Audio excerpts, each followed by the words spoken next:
انما بدون انياب حقيقيه وبدون عقيده هجوميه كامله في منتهى الخطوره. مش ممكن. جول جول جول.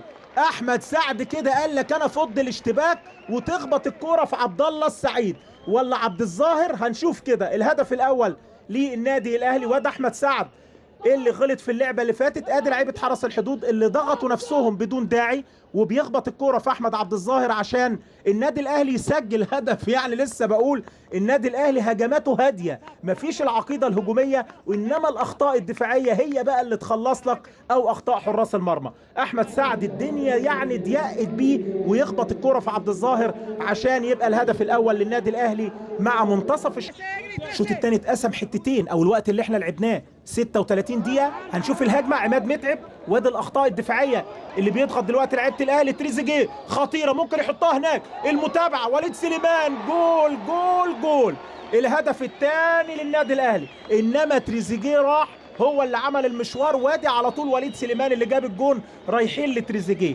2 للاهلي مع الدقيقه 36. وليد سليمان اللي نزل في الشوط الثاني يكافئ مدربه جريده ويسجل له هدف الاطمئنان. ادي اللعبه وادي الحكايه من اولها. والاخطاء الدفاعيه عمل التاكلينج او الزحلقه محمود علاء، انما ضغط كويس قوي تريزيجيه. يتالق احمد سعد والفولو والمتابعه مفيش احلى من كده من سليمان. ادي محمود علاء اللي اتكلمت وقلت حرس الحدود قدام الفرق الكبيره المدافعين، والنهارده احمد سعد كلفوه جونين مؤثرين هم اللي حطوا النادي الاهلي في المقدمه.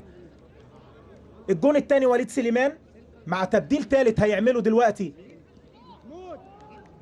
الجهاز الفني محمد نجيب.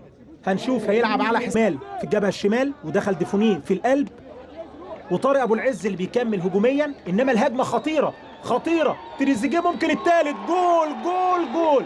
ثلاثيه للاهلاويه في مرمى الحدود مرتين في الاسكندرانيه، مره في سموحه 3، وبعد اقل من 3-4 ايام 3 في حرس الحدود.